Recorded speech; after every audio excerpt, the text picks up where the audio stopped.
Hello दोस्तों, हिंदी की बिंदी channel में आप सभी का स्वागत है। तो दोस्तों, आज के इस वीडियो में हम बात करेंगे यूपीएचएससी असिस्टेंट प्रोफेसर में दिए गए आधुनिक कविताओं के बारे में। तो जितनी भी आपको आधुनिक कविताएं दी गई है आधुनिक काल की, उन सभी कविताओं पर एक संक्षिप्त नोट जो है मैं आप सभी के लिए लेकर आई हूँ, एक संक्षिप्त जानकारी। तो जैसे मैंने कहा था कि परीक्षा से पहले जो भी इम्पोर्टेंट चीज़ें हैं उन पर हम डिस्कस करेंगे। शॉर्ट नोट्स आपका परीक्षा से पहले तैयार हो जाएगा हर टॉपिक का। तो आज हम कविताओं के ऊपर बात करेंगे। कल हमने यूनिट 10 जो अन्य गद्य विधाएं हैं इसके ऊपर चर्चा की। इससे पिछले वाली वीडियो में मैंने सभी कवियों के ऊपर, जो कवि हैं उनके जन्म वर्ष के ऊपर चर्चा की थी। तो डेली आप देख सकते हैं कि जो जो इम्पोर्टेंट टॉपिक्स है उनको मैं लेके आ रही हूँ। तो चलिए आज हम कविताओं के ऊपर बात कर लेते हैं, जितनी भी आधुनिक काल की कविताएं हैं। तो सबसे पहली कविता जो आपको पढ़नी है वो है साकेत, जिसका नवम सर्ग यानी 9वां सर्ग आप सभी को इसमें पढ़ना है। इसके रचनाकार कौन है? तो वो है मैथिली शरण गुप्त। प्रकाशन वर्ष की बात करें तो 1931 ईस्वी इसका प्रकाशन वर्ष है। ये किस प्रकार का काव्य है? तो ये एक महाकाव्य है जिसमें सर्गों की बात करें, क्योंकि पेपर में आपसे सर्ग भी पूछ लेते हैं। तो इसमें कुल सर्गों की बात करें तो इसमें 12 सर्ग है। इसके अलावा बात करें तो इसको मंगला प्रसाद पारितोषिक पुरस्कार मिल चुका है। और इसमें क्या दिया गया है? तो इसमें उर्मिला के विरह का वर्णन दिया गया है। तो उर्मिला जो है, लक्ष्मण जब चले जाते हैं वनवास में, तो किस प्रकार से जो है उसका विरह वर्णन जो है, इन सभी का जिक्र इसमें किया गया है। नेक्स्ट है जो आपको पढ़नी है वो है कामायनी। कामायनी में भी 15 सर्ग हैं, जिसमें आपको सभी सर्गों के बारे में नहीं पढ़ना है। इसमें आपको आशा सर्ग, श्रद्धा सर्ग और लज्जा सर्ग के बारे में पढ़ना है। कामायनी के रचनाकार कौन है? तो इसके रचनाकार हैं जयशंकर प्रसाद जी। प्रकाशन वर्ष की बात करें तो 1935 ईस्वी इसका प्रकाशन वर्ष है। ये महाकाव्य है और अक्सर पूछते हैं कि कामायनी में कुल कितने सर्ग हैं। तो कामायनी में कुल 15 सर्ग है। ये प्रसाद जी की अंतिम काव्य रचना है। अब इसमें अगर सर्ग की बात करें कि 15 सर्ग है, तो इसका पहला सर्ग कौन सा है? तो वो है चिंता सर्ग। और इसका अंतिम सर्ग जो है वो है आनंद सर्ग। इसके अलावा जो इसमें प्रश्न पूछा जाता है कि ये किस दर्शन पर आधारित है? तो ये प्रतिभिज्ञा दर्शन पर आधारित है। इसके अलावा इसमें अरविंद और गांधी दर्शन का भी प्रभाव देखने को मिलता है। तो ये जो शब्द है कामायनी, इसका अर्थ क्या है? तो इसका अर्थ है काम गोत्रजा। और कामायनी में क्या बताया गया है? तो कामायनी में श्रद्धा और मनु को चित्रित किया गया है। इनके ऊपर पूरी की पूरी कथानक जो है बेस्ड होती है कविता के माध्यम से, काव्य के माध्यम से। और काम की पुत्री होने के कारण श्रद्धा का दूसरा नाम कामायनी है। तो जैसे आपने पढ़ा कि इसमें श्रद्धा और मनु के बारे में है, और क्योंकि श्रद्धा कौन है? तो काम की पुत्री है, इसलिए उसको कामायनी कहा गया है। इसमें शांत, श्रृंगार व वीर रस का प्रयोग हुआ है। कामायनी के लिए मंगला प्रसाद पारितोषिक पुरस्कार जयशंकर प्रसाद जी को दिया गया है। इसमें प्रतीक स्वरूप भी कुछ मतलब जिक्र आया है। तो क्या क्या प्रतीक है इसमें, ये भी पूछते हैं पेपर में। तो मनु जो है मन का प्रतीक है, श्रद्धा हृदय का, और ईड़ा जो है वो बुद्धि का प्रतीक है। कामायनी के सर्गों की बात कर ले, क्योंकि इसमें सर्ग का क्रम ज़रूर पूछा जाता है, तो ये आपके लिए इम्पोर्टेंट है। सबसे पहला चिंता सर्ग है, फिर आशा, फिर श्रद्धा, फिर काम, फिर वासना, फिर लज्जा, कर्म, ईर्ष्या, ईड़ा, स्वप्न, संघर्ष, निर्वेद, दर्शन, रहस्य और आनंद। तो ये कुल इसके 15 सर्ग है जिनके क्रम पूछे जाते हैं, इनको जरूर देख लीजिएगा। चलिए नेक्स्ट है राम की शक्ति पूजा, जो आपको पढ़नी है। इसमें इसके रचनाकार कौन है? तो इसके रचनाकार है निराला जी। प्रकाशन वर्ष की बात करें तो इसका प्रकाशन वर्ष है 1936 ईस्वी। ये कहाँ छपा था? तो ये अनामिका के प्रथम संस्करण में छपा था। ये 312 पंक्तियों की लंबी कविता है, जिसमें निराला जी के स्वरचित छंद शक्ति पूजा है। ठीक है, ये किस पर आधारित है? यहाँ पर ये प्रश्न भी परीक्षा में पूछ लेते हैं। तो ये बंगला के कृतिवास रामायण पर इसका प्रभाव हमें देखने को मिलता है। इस कविता का मुख्य विषय क्या है? तो इस कविता का मुख्य विषय सीता की मुक्ति है, ना कि राम रावण का युद्ध। यह एक कथात्मक कविता है, इसलिए संश्लिष्ट होने पर भी सरल प्रतीत होती है। यानी कि कहने का अर्थ ये है, क्योंकि ये कथानक है रामायण की, तो सभी ने रामायण देख रखा है, सुन रखा है, तो शब्दों के कठिन होने पर भी ये कविता क्या है, सरल लगती है। इसमें राम का जो चरित्र है वो एक साधारण मानव के रूप में दिखाया गया है, जो मनुष्य की तरह थकता भी है, टूटता भी है, और उनके मन में जय पराजय का द्वंद्व भी चलता रहता है। तो कुछ इस प्रकार से इसके बारे में था। नेक्स्ट जो आपको पढ़ना है वो है जागो फिर एक बार। तो जागो फिर एक बार भाग 1 और भाग 2 में विभाजित है। तो बात करें यहाँ पर जो आपको पढ़ना है वो है भाग 2 की। और जागो फिर एक बार के रचयिता कौन है? तो वो है कवि निराला जी। ये उनके काव्य संग्रह परिमल में संकलित है, और परिमल का जो प्रकाशन वर्ष है वो है 1930 ईस्वी।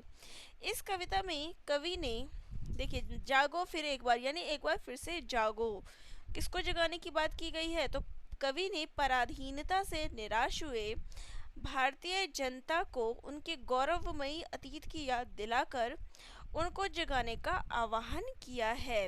यानी इस कविता में पूरा का पूरा जो है आपको गुरु गोविंद सिंह आदि का जिक्र जो है देखने को मिलता है कि किस प्रकार से कवि ने उन अतीतमयी गौरवमयी व्यक्तियों की याद दिलाई है कि किस प्रकार से जो है उन्होंने मुसीबत पड़ने पर, हम कह सकते हैं, या होने पर किस प्रकार से अपना संघर्ष जो है देश के लिए किस प्रकार से अपना बलिदान दिया है। तो यहाँ पर इस कविता में यही जगाने का प्रयास देशवासियों को किया है कि तुम भी जो है कुछ कर सकते हो।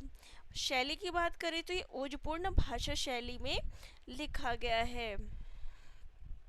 नेक्स्ट जो आपको पढ़ना है वो है भारती जय विजय करे। ठीक है, इसके रचयिता कौन है? तो इसके भी रचयिता निराला जी है। ये उनके काव्य संग्रह गीतिका में संकलित है, और गीतिका का जो प्रकाशन वर्ष है वो है 1936 ईस्वी। भारती जय विजय करे, तो इस कविता में भारती यानी कि भारत माता की वंदना की गई है कि भारती जय विजय करे, कि भारत माता हमारी जय करे, हमें जीत दिलाए। और इसके साथ ही भारत माता की विशेषताओं का वर्णन करते हुए कवि ने उनकी वंदना की है। यानी कि जो भारत माता है उनके हाथ में और वो कमल के पत्तों पर विराजमान है, किस प्रकार से हिमालय उनके चरणों को धोता है, तो कुछ इस प्रकार से इसमें वाक्य आपको देखने को मिलती है। तो भारत माता की जो विशेषताएं हैं उसका वर्णन इस कविता में देखने को मिलता है। नेक्स्ट है वरदे वीणा वादिनी वरदे। इसके रचयिता कौन है? कवि निराला। अब देखिए, वरदे वीणा वादिनी, वीणा वादिनी कौन होती है? माता सरस्वती। ठीक है, तो ये कवि निराला जी की पंक्तियां हैं जिसमें सरस्वती माता की वंदना की गई है। ये भी उनके काव्य संग्रह गीतिका में संकलित है, और गीतिका का प्रकाशन वर्ष है 1936 ईस्वी। ये एक प्रार्थना गीत है। नेक्स्ट है प्रथम रश्मि, जिसके रचयिता है सुमित्रा नंदन पंत जी। प्रकाशन वर्ष की बात करें तो 1919 जो है इसका प्रकाशन वर्ष है इस कविता का, प्रथम रश्मि का। और ये उनके काव्य संग्रह वीणा में संकलित है, और वीणा का जो प्रकाशन वर्ष है वो है 1927 ईस्वी। सुबह की प्रथम रश्मि यानी कि सुबह की जो प्रथम रश्मि क्या होती है? पहली किरण। तो पहली किरण जब पड़ती है धरती पर तो प्रकृति में किस प्रकार का बदलाव जो है देखने को मिलता है उसका जिक्र किया गया है। प्रथम रश्मि के आने से पूर्व सब कुछ जैसे शून्यावस्था में था, यानी सब कुछ शांत था, लेकिन जैसे ही प्रथम रश्मि आई सब में चेतना जाग गई। तो देख सकते हैं कि जब रात्रि का समय होता है सभी सो जाते हैं, सब कुछ एकदम शांत हो जाता है, लेकिन जैसे ही सुबह की पहली किरण जो आती है, रोशनी आती है, तो सब में एक नई ऊर्जा, एक नई चेतना का संचार होता है। व्यक्ति किस प्रकार से जो है जाग जाता है और अपने काम और बाकी चीज़ों में किस प्रकार से लग जाता है। तो यही इस कविता में बताया गया है। कवि जिज्ञासु बनकर चिड़िया से प्रश्न करता है, उसी का वर्णन है। तो हे रंगिनी तूने कैसे पहचाना, कुछ ऐसे ही इसके वाक्य है। तो कवि जो है इसमें जिज्ञासु बनकर प्रश्न करता है। नेक्स्ट है नौका विहार। इसके रचयिता भी कौन है? तो कवि सुमित्रानंदन पंत जी। अब यहाँ पे नौका विहार यानी नौका की यात्रा, इस कविता के नाम से आपको यही लग रहा है कि नौका विहार नौका की यात्रा, ठीक है। ये उनके काव्य संग्रह गुंजन में संकलित है और गुंजन के प्रकाशन वर्ष की बात करें तो वो है 1932 ईस्वी। इस कविता में कवि ने इलाहाबाद में संगम पर नाव में यात्रा करने वाले व्यक्ति के मन में उठने वाले भावों का चित्रण किया है। तो देखिए, नौका विहार से तो आपको पता चल गया कि नौका विहार तो नौका की यात्रा का वर्णन है, लेकिन कौन सी नौका? तो इलाहाबाद के संगम की, संगम में नौका यानी नाव जो है उसमें यात्रा करता हुआ व्यक्ति है, तो उसके मन में किस प्रकार से जो है प्रश्न उठ रहे हैं, इनका जिक्र किया गया है। रात्रि के समय नौका विहार का दृश्य कितना मनोहारी होता है, मनोरम होता है, इसका जिक्र किया गया है।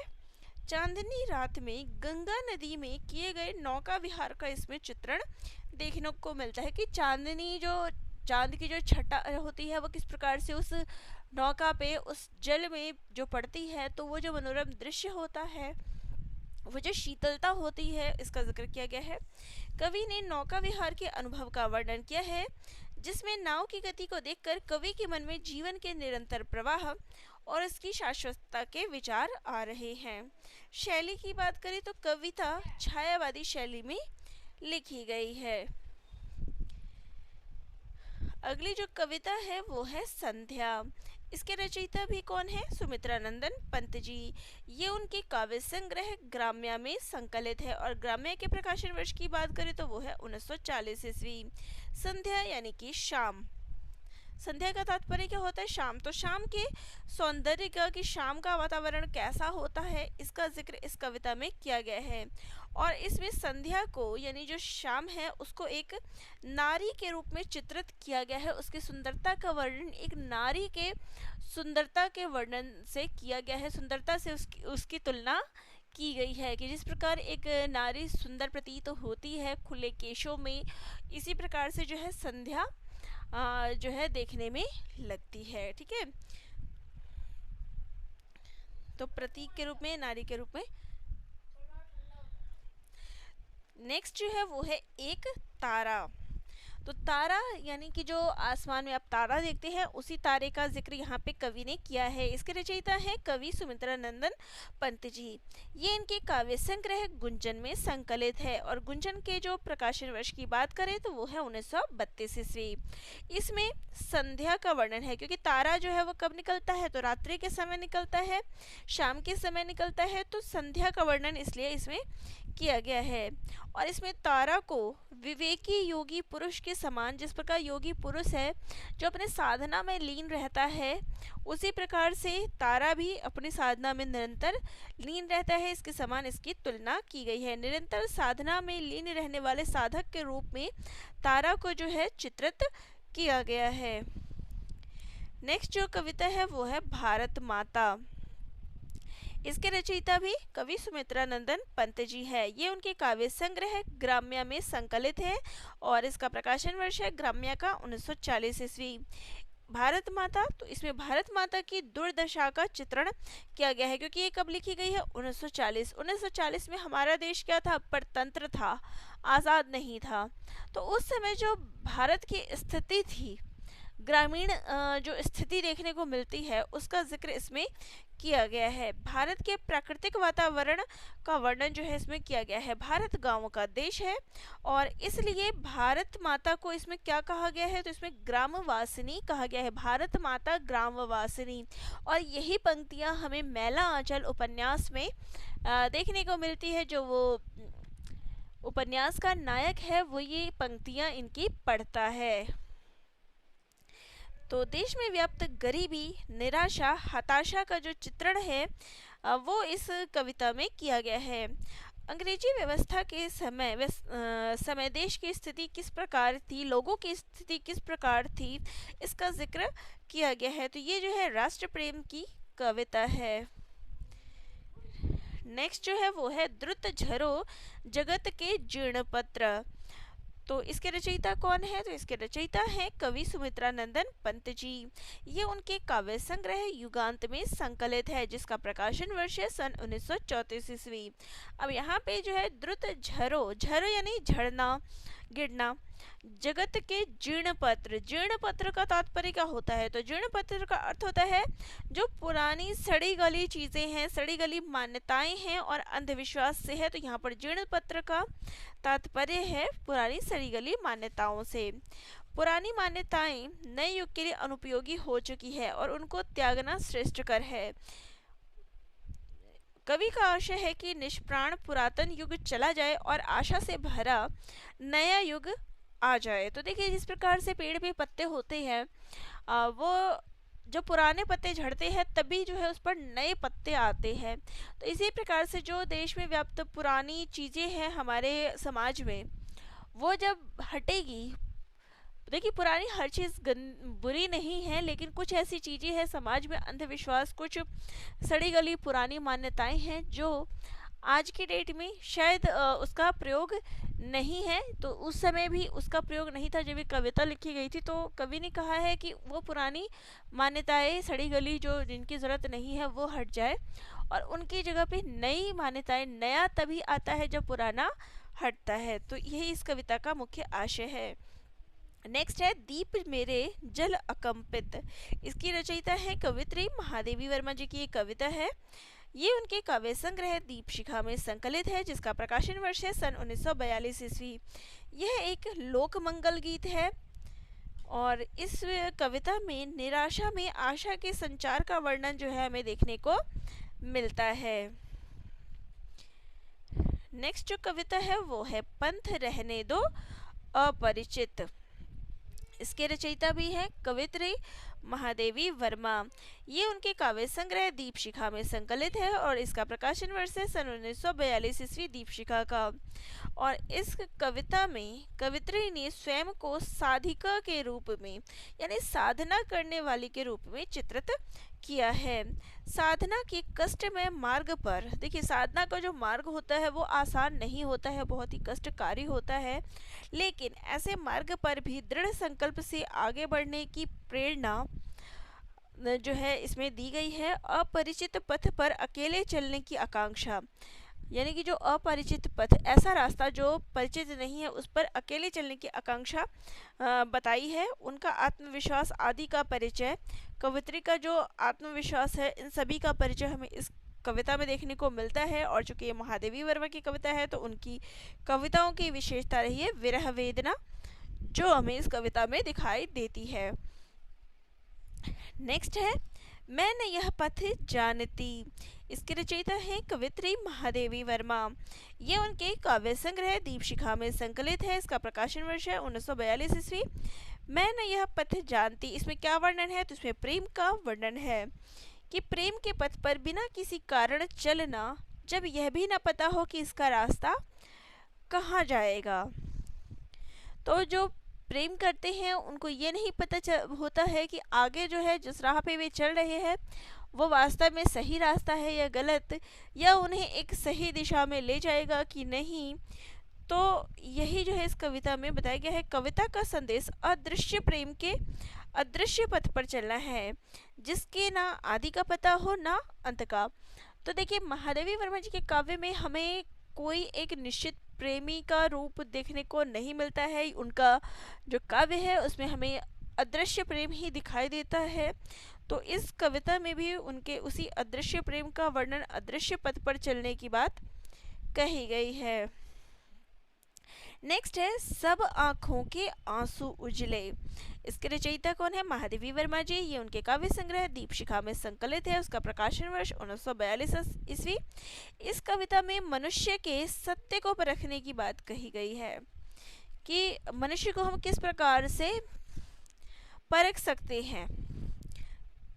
मनुष्य को अपने सपनों को पूरा करने के लिए क्या है, लक्ष्य निर्धारित करना चाहिए। जैसे आप पढ़ते हैं तो आप एक डिसीज़न लेते हैं कि नहीं मुझे ये करना है, आगे अपनी लाइफ में इस प्रकार बढ़ना है, ये चीज़ें करनी है, और लक्ष्य के द्वारा ही आप सफल हो सकते हैं। जैसे कि अभी तक आप पढ़ते चले जा रहे हैं तो आपने कुछ ना कुछ सोच के ही आगे की तैयारी करी कि नहीं मुझे प्रोफेसर बनना है, नहीं मुझे इस क्षेत्र में जाना है।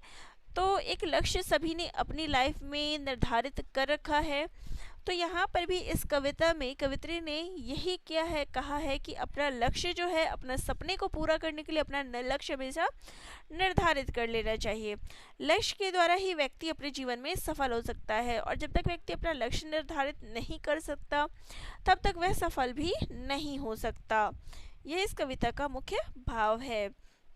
नेक्स्ट है मैं नीर भरी दुख की बदली। इसकी रचयिता महादेवी वर्मा जी है। ये उनके काव्य संग्रह सांध्य गीत में संकलित है, जिसका प्रकाशन वर्ष है 1936 ईस्वी। और इसके अलावा ये कविता जो है यामा में भी इसका संकलन किया गया है। और इस कविता में कवित्री ने स्वयं को नीर भरी दुख की बदली कहा है। देखिए जो बादल होता है वो क्या है, बदली से तात्पर्य यहाँ क्या है, बादल से। बादल हमेशा क्या है, भरा रहता है, किससे, जल से भरा रहता है। तो बादल जो है जल से भरा रहता है, उसका जल संपूर्ण संसार के लिए होता है। उसी प्रकार जो करुणाशील व्यक्ति भी संसार के में करुणा का जल बरसाता है।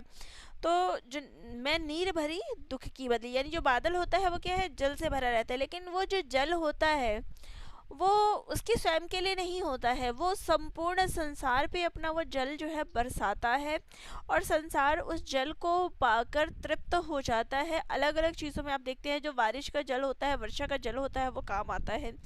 तो इसी प्रकार से जो संसार में करुणाशील व्यक्ति होता है, जो अच्छे व्यक्ति होते हैं, वो भी संसार में केवल अपने लिए नहीं आते। अपने लिए तो जो मतलबी इंसान होते हैं, स्वार्थी इंसान होते हैं, वो आते हैं, लेकिन जो अच्छे व्यक्ति होते हैं, करुणाशील व्यक्ति होते हैं, उनका जीवन तो इस संसार के लिए होता है। वो संसार में अपनी करुणा का जल, अपनी दया का जल जो है, प्रेम का जल, वो संसार में बरसाते हैं। कवि का स्वयं का निजी सुख दुख नहीं होता, और ना ही उसके जो करुणाशील व्यक्ति होता है, जो उसका सुख दुख खुद के लिए नहीं होता, वो पूरे संसार को सुखी करने के लिए आता है और संसार के दुखों को समझता है। यही मेन इस कविता का बताया गया है। नेक्स्ट है दीप तेरा दामिनी। इसके रचयिता महादेवी वर्मा जी की ये काव्य पंक्तियां हैं, और ये उनके काव्य संग्रह सांध्य गीत में संकलित है। सांध्य गीत का प्रकाशन वर्ष 1936 ईस्वी है। अब दामिनी का तात्पर्य क्या होता है, दामिनी का अर्थ होता है बिजली। तो इसमें बिजली के रूप में जो है चित्रण किया गया है। दीप तेरा दामिनी, यानी एक गृहिणी नायिका का चित्रण दामिनी के रूप में किया गया है, बिजली के रूप में। देखिए वक्त पड़ने पे एक स्त्री जो है गृहिणी अपने पूरे घर को संभालती है, लेकिन ऐसी ज़रूरत पड़ने पर, वक्त पड़ने पर वो बिजली की तरह भी हो सकती है, बन सकती है। तो यही इस कविता में मुख्य भाव दिया गया है। चलिए नेक्स्ट आते हैं। तो नेक्स्ट जो कविता है वो है देव अब वरदान कैसा। महादेवी वर्मा जी की कविता है, और ये उनके काव्य संग्रह सांध्य गीत में संकलित है, जिसका प्रकाशन 1936 ईस्वी है। और ये उनकी कविता विरह वेदना से भरी हुई है। इसमें विरह वेदना का वर्णन हमें देखने को मिलता है। इस कविता में भी उनके अज्ञात प्रीतम से मिलन और विरह आदि का वर्णन जो हमें देखने को मिलता है, कि इस प्रकार से वो अपने उस अदृश्य प्रेमी से मिलने की इच्छा करते हैं, और उसे विरह का वर्णन उससे मिल भी नहीं पाती, जो जुदाई का होता है, विरह का होता है, इसका वर्णन इसमें किया गया है। तो कवित्री की व्यथा का वर्णन इस कविता में देखने को मिलता है। चलिए नेक्स्ट पे आते हैं। तो नेक्स्ट कविता है अंधेरे में। मुक्ति बोध जी की कविता है, और ये उनकी काव्य संग्रह चांद का मुंह टेढ़ा है में संकलित है, जिसका प्रकाशन वर्ष है 1964 ईस्वी। ये लंबी कविता के अंतर्गत आता है, लगभग 40 पृष्ठों की ये कविता है, और मुक्ति बोध जी की यह अंतिम कविता है। इस कविता में देखिए 1952 से 62 के बीच लिखी गई है ये कविता, और इसका संशोधन जो है 1962 में किया गया है। इसका पहला प्रकाशन जो है वो अंधेरे में नाम से नहीं, बल्कि इसका नाम क्या है, आशंका के दीप। तो प्रश्न पूछ लिया जाता है कि आशंका के दीप नाम से कौन सी कविता लिखी गई है, या फिर अंधेरे में कविता का नाम पहले क्या था, तो आशंका के दीप। और इस नाम से ये कल्पना पत्रिका में 1964 में छपी थी। ठीक है, फैंटेसी का प्रयोग जो है इसमें किया गया है, शोषित वर्ग का इसमें चित्रण किया गया है।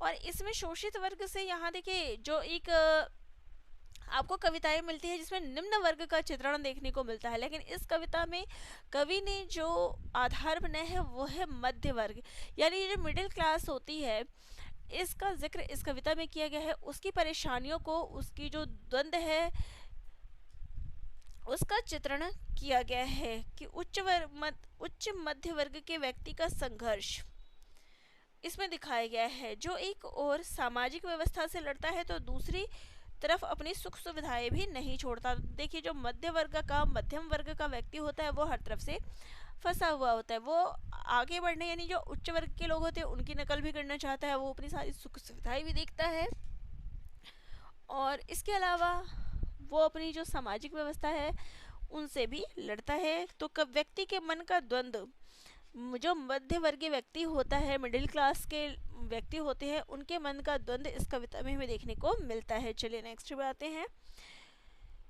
तो नेक्स्ट कविता है असाध्य वीणा। इसके कवि हैं अज्ञे जी।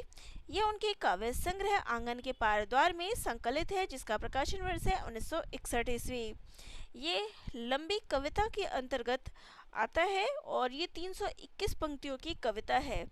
ये जापानी लोक कथा पर आधारित कविता है और प्रश्न परीक्षा में पूछा गया था कि ये कहाँ छपा था। तो देखिए, यह कथा आकोकूरा की पुस्तक द बुक ऑफ टी में टेमिंग ऑफ हार्प शीर्षक से संग्रहित है। तो पूछा गया था taming of harp the harp नाम से कौन सी कविता संकलित है, तो असाध्य वीणा। ठीक है।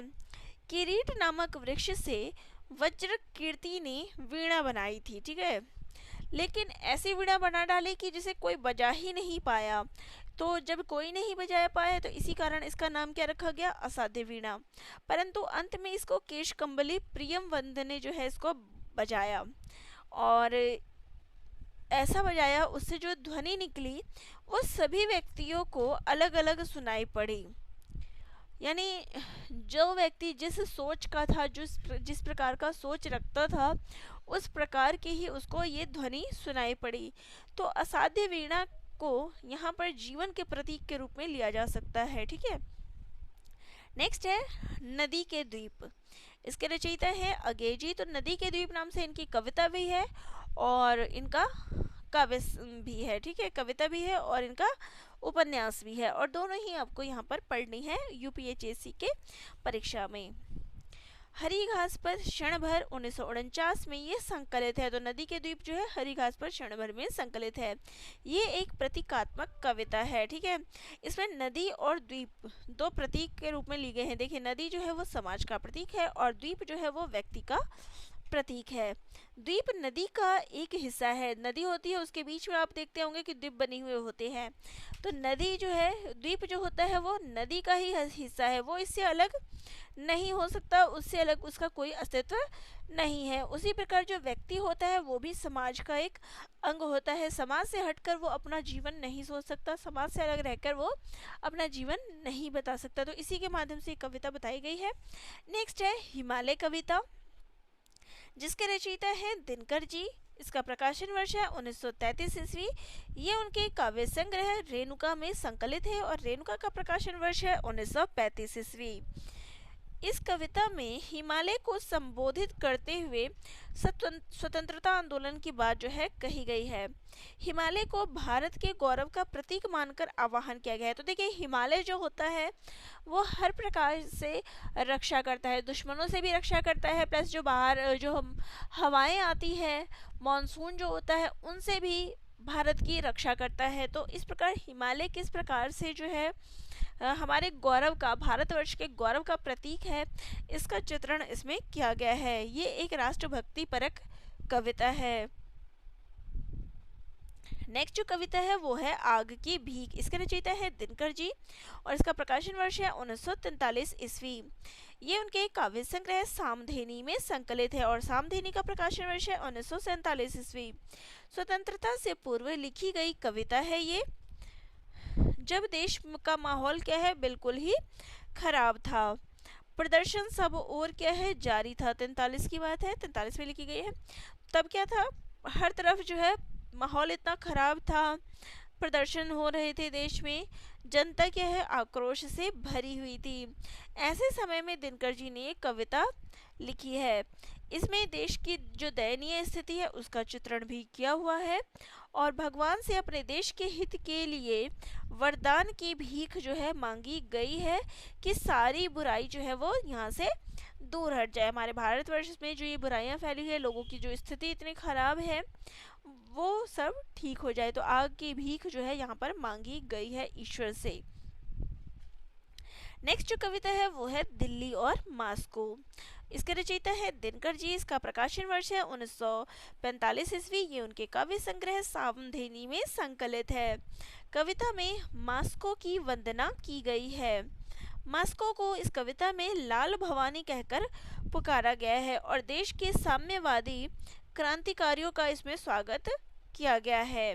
परंतु जब बात दिल्ली की आती है तो कवि के हृदय पर चोट लगती है कि जो लोग मास्को की वीरता के प्रशंसक हैं वे दिल्ली के सत्याग्रही का साथ क्यों नहीं देते। यानी जो लोग दिल्ली की, जो मास्को की तारीफें कर रहे हैं, वो जब बात दिल्ली की आती है तो वह चुप क्यों हो जाते हैं, तब क्यों नहीं वो सच का साथ देते हैं, दिल्ली के बारे में उनके पास क्यों नहीं है कुछ कहने को। ठीक है, नेक्स्ट जो कविता है वो है जयप्रकाश। इसके रचयिता है कवि दिनकर जी। प्रकाशन वर्ष इसका 1946 ईस्वी है। ये उनके काव्य संग्रह सामधेनी में संकलित है। ये ओजपूर्ण कविता है और दिनकर जी की कविताएं तो ओजपूर्ण ही होती है। और अब जयप्रकाश से यहाँ पर क्या तात्पर्य है, तो इस कविता में उन्होंने लोकनायक जयप्रकाश नारायण, आपने सुना होगा, इस कविता में उनके बारे में बताया गया है। यह कविता दिनकर जी ने 1946 में जयप्रकाश नारायण के जेल से रिहा होने के बाद लिखी थी। जयप्रकाश नारायण जो है जेल से रिहा होके आए थे। इस उपलक्ष्य में जो है दिनकर जी ने ये कविता लिखी थी और ये कविता उन्होंने पटना के गांधी मैदान में उनके स्वागत में जो लोग आए थे उनके सामने उन्होंने ये कविता पढ़ी थी। नेक्स्ट कविता है राही और बांसुरी। ये भी कविता दिनकर जी की है जिसका प्रकाशन वर्ष है 1946 ईस्वी और ये कविता उनके काव्य संग्रह सामधेनी में संकलित है। राही और बांसुरी, यानी इस कविता में राही और बांसुरी के बारे में बताया गया है। राही और बांसुरी का वार्तालाप जो है इसमें दिखाया गया है, अलग अलग दिखाया गया है। राही के लिए बांसुरी की कोई कीमत नहीं है, वे इसे क्या समझता है, व्यर्थ समझता है। लेकिन वहीं पर बांसुरी के माध्यम से जो बांसुरी की स्थिति है, व्यथा है, उसका चित्रण किया गया है। तो राही और बांसुरी के माध्यम से वास्तविक स्थिति का चित्रण इस कविता में किया गया है। नेक्स्ट कविता है सिंहासन खाली करो जनता आती है। इसके रचयिता कौन है, दिनकर जी। प्रकाशन वर्ष की बात करें तो ये कविता 26 जनवरी 1950 ईस्वी को लिखी गई और 26 जनवरी 1950 को हमारे देश का संविधान लागू हुआ था और ऐसे सुनहरे अवसर पर ये कविता लिखी गई है।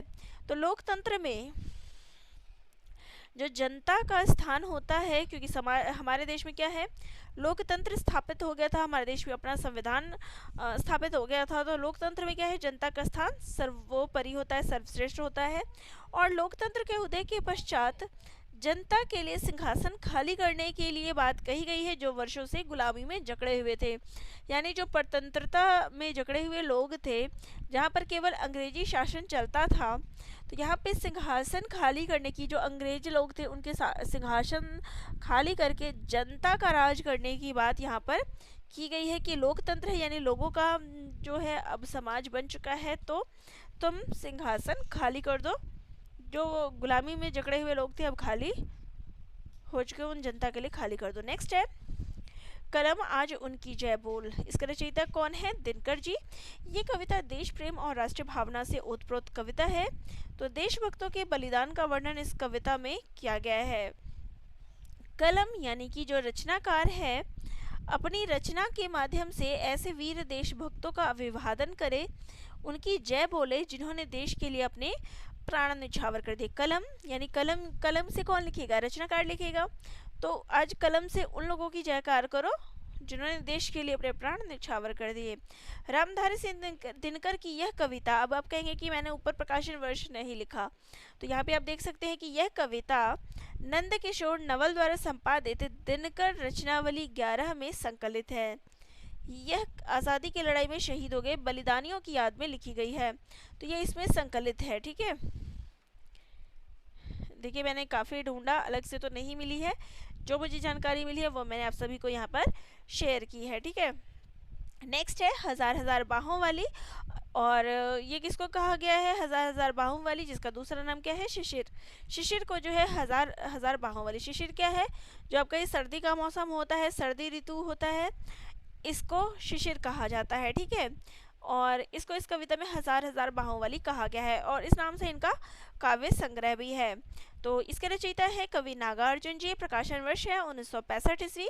इस कविता में शिशिर ऋतु का यानी सर्दी ऋतु का वर्णन जो है किया गया है।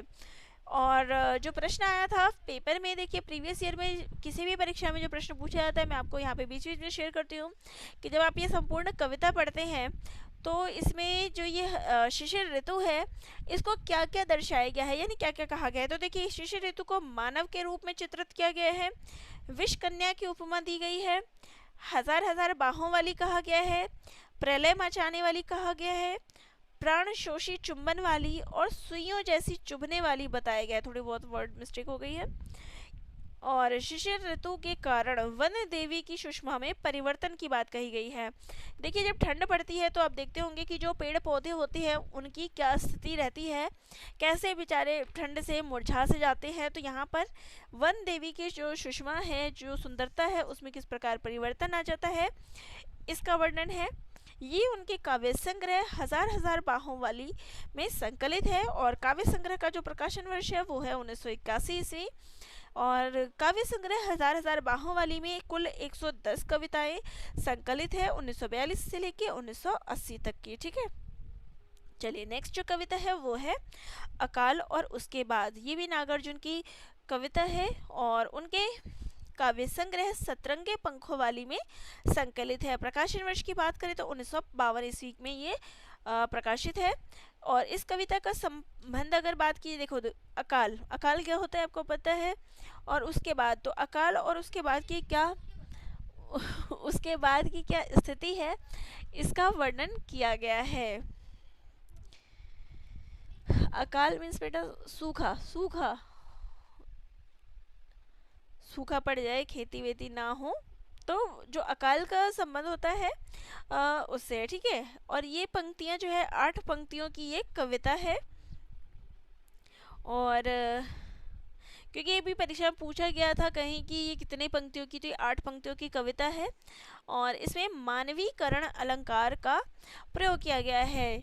कई दिनों तक चूल्हा रोया चक्की रही उदास। तो देखिए चूल्हा रोने की बात की गई है, और चक्की के उदास रहने की बात की गई है। तो यहाँ पर क्या है, मानवीकरण अलंकार का प्रयोग किया गया है। काव्य संग्रह की बात करें तो ये सतरंगे पंखों वाली में संकलित है, जिसका प्रकाशन वर्ष है 1959 ईस्वी। तो अकाल में मनुष्य के अलावा, देखिए मनुष्य की तो स्थिति हर जगह आपको मिल जाती है कि अकाल में मनुष्य की स्थिति क्या रही है, लेकिन इस कविता में यही खासियत है नागार्जुन की, उन्होंने मनुष्य के अलावा जो अन्य जीव जंतु है, अन्य प्राणी है, उस पर इस अकाल का क्या प्रभाव पड़ा है उसका वर्णन इन्होंने इस कविता में किया है।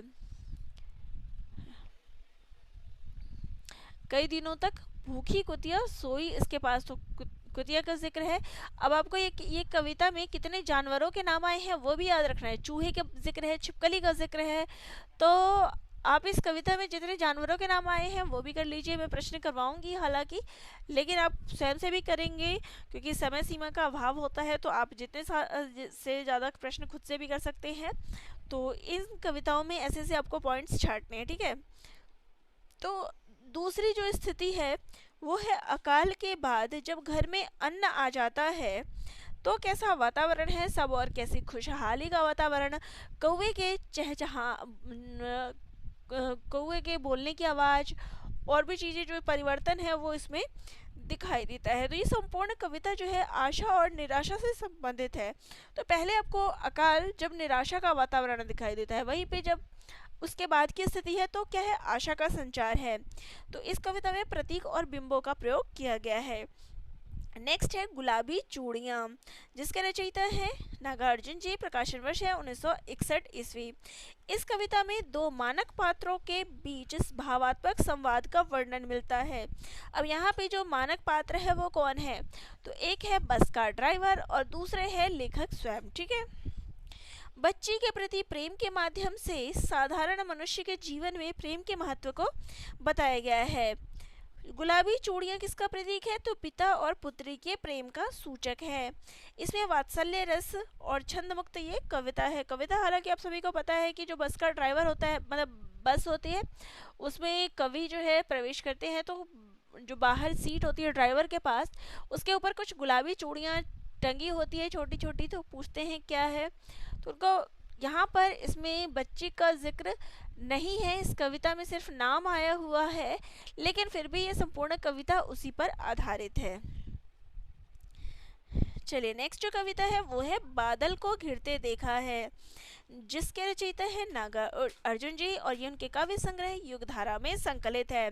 प्रकाशन वर्ष की बात करें तो 1939 ईस्वी इस कविता का प्रकाशन वर्ष है। बादल को घिरते देखा है का प्रकाशन वर्ष, ठीक है। इस कविता में हिमालय की वादियों का चित्रण है। तो कहाँ बादल घिर रहे हैं? तो हिमालय में जो बादल घिर रहे हैं उसका वर्णन है। हिमालय प्रदेश में बादल के घिरने का वर्णन किया गया है। कस्तूरी मृग की जो बेचैनी है उसका जिक्र इसमें किया गया है। बर्फीली घाटियों में चकवा चकवी के जो बिछड़ जाते हैं उनका क्रंदन किस प्रकार सुनाई देता है, इसका जिक्र है। और इसके अलावा किन्नर किन्नरी का वर्णन जो है इसमें दिखाई देता है। तो क्या क्या वर्णन हमें देखने को मिलता है इस कविता में, जरूर पढ़ लीजिएगा क्योंकि प्रश्न यहाँ से भी बन सकते हैं। तो बादल की प्रकृति स्वरूप का चित्रण इसमें किया गया है। काव्य संग्रह अगर युगधारा में देखिए, युगधारा के बारे में बताया कि युगधारा में संकलित है, तो ये युगधारा का प्रकाशन वर्ष है 1953 ईस्वी। नेक्स्ट जो कविता है वो है नागा अर्जुन कृत कालिदास, इसका प्रकाशन वर्ष है 1938 ईस्वी। ये उनके काव्य संग्रह सतरंगे पंखों वाली में संकलित है, जिसका प्रकाशन वर्ष है 1959 ईस्वी। इस कविता के माध्यम से कवि ने कहना चाहा है कि जब कोई काव्य, जो कवि है वो काव्य करता है तो उसके पात्रों का जो सुख दुख है वो उसके स्वयं का सुख दुख बन जाता है। यानी जो कवि अपनी रचना करता है तो वो केवल उस पात्र का सुख दुख नहीं रहता, वो कवि का सुख दुख बन जाता है। कालिदास सच बतलाना, इंदुमती के मृत्यु शोक पे तुम रोए या अज रोया था। तो कुछ इस प्रकार से जो है इसमें देखने को मिलता है। इसमें उन्होंने संस्कृत के महाकवि कालिदास के बारे में बताया है। और इसके अलावा कालिदास द्वारा रचित 3 महाकाव्यों का इसमें उदाहरण दिया गया है। पहला जो है वो है रघुवंश, जिसमें अज और इंदुमती का वर्णन मिलता है। दूसरा है कुमार संभव, जिसमें कामदेव और रति का उदाहरण दिया गया है। और तीसरा है मेघदूत, जिसमें यक्ष और उसका विरह देखने को मिलता है। तो आप ये तीनों जरूर याद रख लीजिए, इससे प्रश्न बन जाते हैं, पूछ लिए जाते हैं। नेक्स्ट जो कविता है वो है मेरी धरती और मैं, इसका रचयिता है केदारनाथ अग्रवाल जी, इसका प्रकाशन वर्ष है 1954 ईस्वी। इसका संकलन बसंत में प्रसन्न हुई पृथ्वी में किया गया है।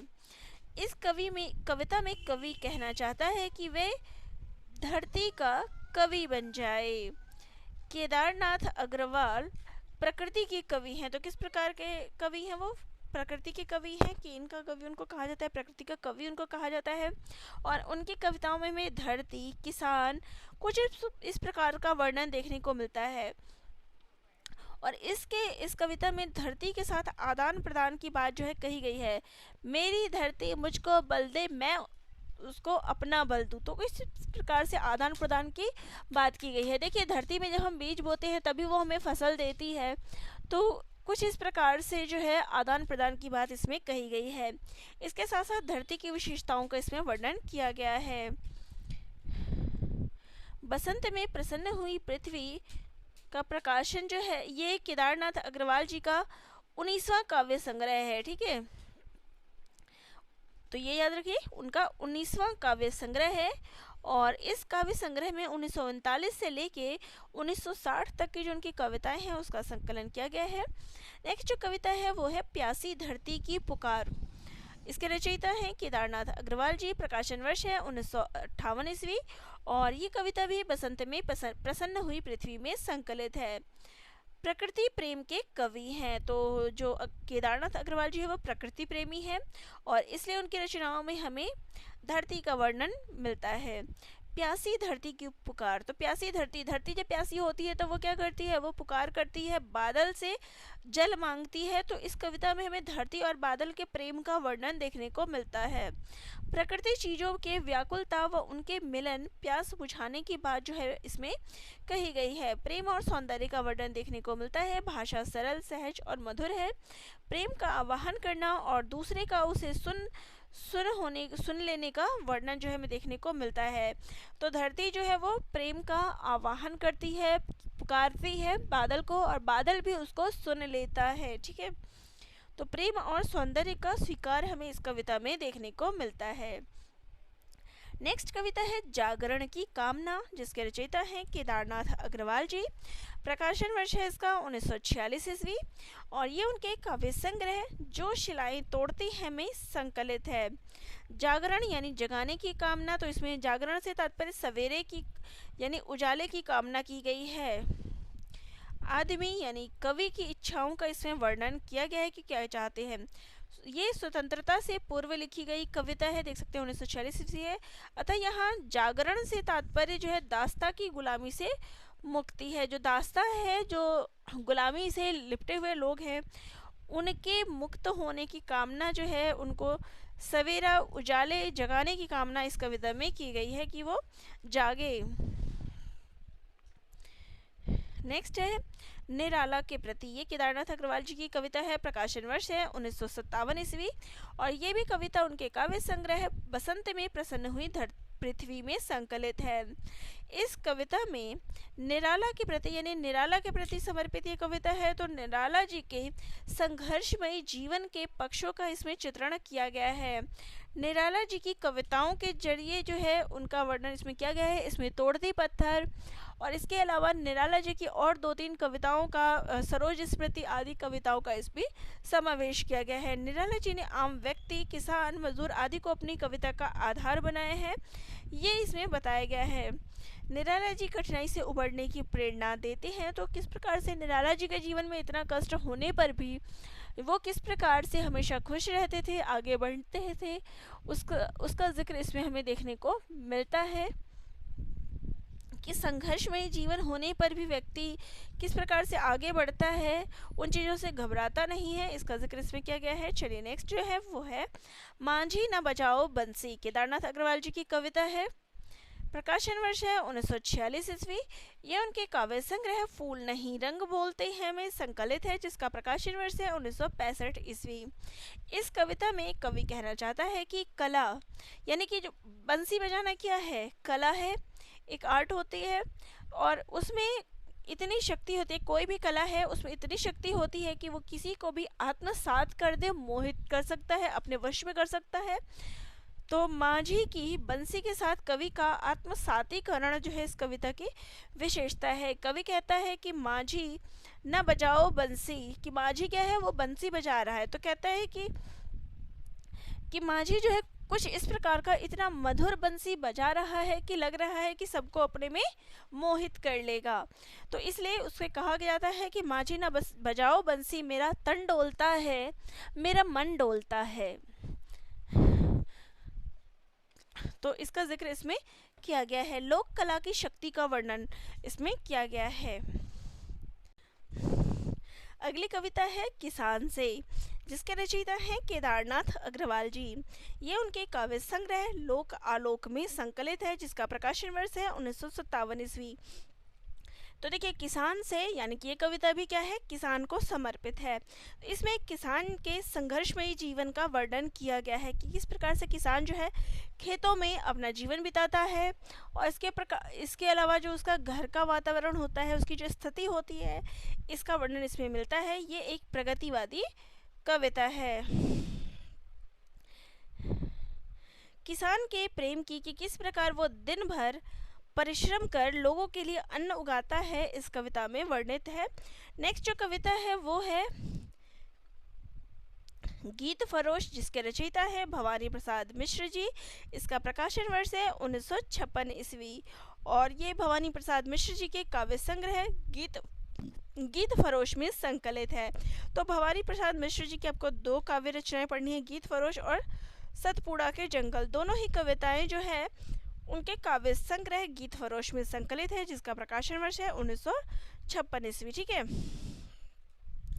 और इस कविता में गीत कवियों द्वारा जो है गीत बेचने पर कवि ने आलोचना की है कि वर्तमान समय में जो कवि है, साहित्यकार हैं, उनकी स्थिति इतनी दयनीय हो गई है कि वह हर वस्तु की भांति, जिस प्रकार से वस्तुएं बाजार में बिकती है, इसी प्रकार से जो साहित्यकार है, जो कवि हैं, वो अपने गीत बेचने को बाजार में तैयार है। यह कविता कवि और समाज के बदलते दृष्टिकोण को दर्शाती है। नेक्स्ट है सतपुड़ा के जंगल, जिसके रचयिता हैं भवानी प्रसाद मिश्र जी। तो ये मैंने बता दिया कि गीत फरोश में संकलित है। इस कविता में सतपुड़ा के जंगल का वर्णन किया गया है। जंगल के पेड़ पौधे, लताओं, स्थितियों और वहाँ का जो वन्य जीवन है वो किस प्रकार का है, कितना घना जंगल है, इसका वर्णन इसमें किया गया है। इस जंगल में एक अजीब सी निस्तब्धता, एक शांत सा वातावरण, अजीब सा जो है सन्नाटा जैसा, उसका वर्णन किया गया है। इसके अलावा इस कविता में गोंड जाति के लोगों का वर्णन किया गया है। नेक्स्ट है मोचीराम, जिसके रचयिता है सुदामा पांडे धूमिल जी। प्रकाशन वर्ष है 1972 ईस्वी और ये उनके काव्य संग्रह संसद से सड़क तक में संकलित है और संसद से सड़क तक का प्रकाशन वर्ष है 1972 ईस्वी। इसमें मोचीराम यानी कि मोची जो होता है, उसके दुख, उसकी स्थिति का वर्णन इसमें किया गया है। और इसके अलावा जो है बनिए के माध्यम से व्यक्ति का लालच, दुर्व्यवहार आदि का जो है इसमें दर्शाता है। तो बनिया जो है किस प्रकार से मोची से सिलवा भी लेता है, उसको पैसा भी नहीं देना चाहता, तो किस प्रकार से जो है पैसा रहने पर भी जो किस प्रकार अपना लालच दिखाता है, इसका वर्णन इसमें किया गया है। इसके अलावा जो है जातिवाद के आधार पर भेदभाव की बात इस कविता में कही गई है। वो बनिया होता है और वो मोची होता है, तो निम्न जाति का होता है, तो इसमें इसको भी आधार बनाया गया है। सामाजिक व्यवस्था पर व्यंग किया गया है कि एक निम्न जाति या फिर एक गरीब व्यक्ति का चित्रण और एक मध्यवर्गीय व्यक्ति जिसके पास धन है, तो किस प्रकार से अमीर गरीब में भी भेदभाव जो हमें देखने को मिलता है। तो इस कविता में हमें भाषा, जाति और जो पेशे का रिश्ता होता है, ये सभी इस कविता में हमें देखने को मिलता है। नेक्स्ट कविता है जनतंत्र के सूर्योदय में सच्ची बात। इसका रचयिता है धूमिल। प्रकाशन वर्ष है 1972 ईस्वी। ये उनके काव्य संग्रह संसद से सड़क तक में संकलित है।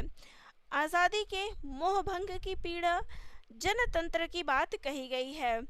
जनतंत्र को सिरकटे मुर्गे की तरह फड़फड़ाने की बात जो है कवि ने कही है। जनतंत्र बेईमानी से भरी है, लेकिन कोई इसका प्रतिवाद नहीं करता। तो देखिए, जब हमारा देश आज़ाद हुआ था, तो जो बातें कही गई थी कि लोकतंत्र की बातें, वो बातें नहीं दिखाई पड़ी, बल्कि राजनीति का एक क्षेत्र किस प्रकार से बन गया और अपना स्वार्थ कैसे सिद्ध करने लग गए, यही सब जो हमें देखने को मिलता है। तो आज़ादी के मोहभंग की पीड़ा और जनतंत्र की जो बात है वो देखने को मिलती है कि कहीं भी जनतंत्र नहीं रहा, एक राजनीतिक तंत्र किस प्रकार से बन गया वो देखने को मिलता है। और इसका कोई प्रतिवाद यानी कोई भी इसका विरोध भी नहीं करता। भारतीय राजनीति में लोकतंत्र के चरित्र का वर्णन जो है इसमें किया गया है। वर्तमान समय की स्थिति, पूंजीवादी व्यवस्था के कारण जो देश और लोगों का हाल हुआ, उसका विवरण इस कविता में देखने को मिलता है। नेक्स्ट कविता है भारत की आरती, जिसके रचयिता है शमशेर बहादुर सिंह। प्रकाशन वर्ष है इसका 15 अगस्त 1947 ईस्वी। तो देख सकते हैं कि ये आज़ादी का दिन था और आज़ादी के दिन क्या है, भारत की आरती उतारने की बात इसमें कही गई है। ये उनके काव्य संग्रह बात बोलेगी हम नहीं काव्य संग्रह में संकलित है। ये कविता स्वतंत्रता के समय लिखी गई कविता है, इसलिए इस कविता में स्वतंत्रता की बात कही गई है। भारत देश की आरती उतारने की बात जो है इसमें कही गई, क्योंकि भारत देश क्या है, आज़ाद हो गया। जनमानस को गंगा और लोगों के विश्वास को अटल बताया गया है। भारत को बलिदानों की भूमि इस कविता में बताया गया है।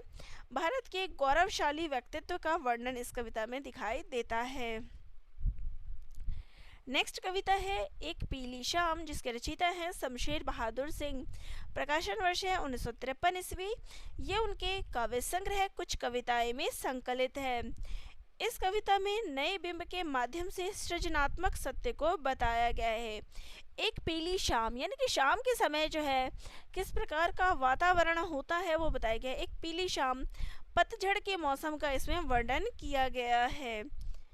एक पत्ता टूट कर अटका हुआ, जो पेड़ होता है उससे जब पत्ता टूटता है तो वो किस प्रकार से बीच में अटका हुआ होता है उसका वर्णन किया गया है। और इसका प्रतीक क्या लिया गया है कि उसी प्रकार से कवि की प्रेयसी का जीवन भी अटका हुआ है, उससे वो मिल नहीं पा रहा है। तो जीवन के सत्य को प्रकृति के बिंब के माध्यम से इसमें प्रस्तुत किया गया है। यानी जिस प्रकार कवि की प्रेयसी का जीवन अटका हुआ है उसी प्रकार वो पत्ता जिससे पेड़ से अटक रहा है, तो ये बिंब के माध्यम से, प्रतीक के माध्यम से इसका जिक्र इसमें किया गया है। नेक्स्ट है शाम होने को हुई। रचयिता हैं शमशेर बहादुर सिंह। प्रकाशन वर्ष है 1945 ईस्वी। ये कविता भी उनकी काव्य संग्रह कुछ कविताएं में संकलित है। इस कविता में कवि ने शाम होने के साथ हुए परिवर्तन को बताया है। शाम होने को हुई, तो देखिए शाम होते ही क्या होता है, किस प्रकार से चेंजेस आते हैं। जैसे सुबह में लोग अपने कार्य क्षेत्र पर निकल जाते हैं, इसी प्रकार से जब शाम होती है तो व्यक्ति अपने अपने घरों की तरफ लौटता है और भी चीज़ों में जो परिवर्तन होता है इन चीज़ों का वर्णन है। इसमें आर्थिक स्तर पर प्रताड़ित निम्न वर्ग के लोगों के प्रति सहानुभूति का चित्रण देखने को मिलता है। शाम होने के साथ किसान का काम किस प्रकार चलता है, रात्रि कैसी गुजरती है आदि का वर्णन है। कि शाम होने पर किस प्रकार, देखिए सुबह होते ही किसान अपने खेतों पे चला जाता है, लेकिन शाम होते ही वो किस प्रकार से अपने घर लौटता है, फिर वो किस प्रकार से जो है सोता है, किस प्रकार से उसके रहने की व्यवस्था है, कैसे उसकी रात गुजरती है, चाहे ठंड हो चाहे गर्मी हो, इन सभी का जिक्र इस कविता में देखने को मिलता है। नेक्स्ट कविता है निराला के प्रति, जिसके रचयिता है शमशेर बहादुर सिंह। तो इस में जो आपको पढ़ना है, यूपीएससी में 2 कविताएं पढ़नी है निराला के प्रति। और इस कविता में देखिए, जहाँ उस कविता में अपने निराला जी के संघर्षमयी जीवन उनके काव्य संग्रह के आधार पर किया गया है, ठीक है। वहीं पे इसका प्रकाशन में वर्ष याद रख लीजिए 1939 ईस्वी। ये कविता निराला जी को समर्पित है। निराला जी ने किस प्रकार हर समय उनका साथ दिया, तो शमशेर बहादुर सिंह जी का साथ किस प्रकार निराला जी ने दिया है इसका वर्णन है। और निराला जी के का उन पर क्या प्रभाव पड़ा, निराला जी से जब शमशेर बहादुर सिंह जुड़े थे तो निराला जी का उनके जीवन पर क्या प्रभाव पड़ा, क्या क्या चीज़ें उन्होंने निराला जी से सीखी समझी उनके बारे में, इन सब का जिक्र हमें इस कविता में देखने को मिलता है। नेक्स्ट है एक नीला आईना बेठोस, शमशेर बहादुर सिंह जी की कविता है और ये उनके काव्य संग्रह कुछ कविताएं में संकलित है। अब देखिए एक नीला आईना बेठोस, अब आईना, नीला आईना, तो नीला आईना किसको बताया गया है, यहाँ पे आसमान को, आसमान नीला होता है तो उसको आईना बताया गया है। तो इस कविता में बिंबों का प्रयोग किया गया है और आसमान को क्या कहा गया, नीला आईना है। तो मानवीकरण अलंकार का प्रयोग किया गया है, प्रकृति प्रेम का जिक्र हमें इसमें देखने को मिलता है। नेक्स्ट कविता है दूब, जिसके रचयिता है शमशेर बहादुर सिंह। प्रकाशन वर्ष इसका है 1945 ईस्वी। ये उनके काव्य संग्रह कुछ कविताएं में संकलित है और ये कविता स्वाद और संवेदना की अभिव्यक्ति है। प्रतीक और बिंब का प्रयोग इसमें किया गया है, सामान्य बोलचाल की भाषा का प्रयोग है। सुनहरी धूप में लॉन में दूब पर बैठे प्रेयसी को याद करते हुए, तो देखिए दूब यानी जो दूब घास होती है उसका जिक्र किया गया है कि कवि जो है लॉन में बैठा हुआ है और वहाँ पर जो दूब घास है फैली हुई है उसका जिक्र इसमें किया गया है। ये एक रोमांटिक कविता है। तो चलिए ये हमारा संपूर्ण वीडियो था जो कि यूपीएससी में लगी कविताएं हैं, उन सभी कविताओं का संक्षिप्त नोट था।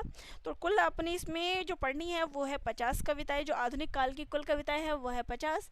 उन सभी कविताओं का एक संक्षिप्त नोट था जो मैंने आप सभी को दिया है। तो वीडियो कैसी लगी है कमेंट करके ज़रूर बताइएगा और चैनल पर नए हैं लाइक शेयर सब्सक्राइब करिएगा। अपने डाउट्स भी मुझे कमेंट ज़रूर करिएगा। धन्यवाद।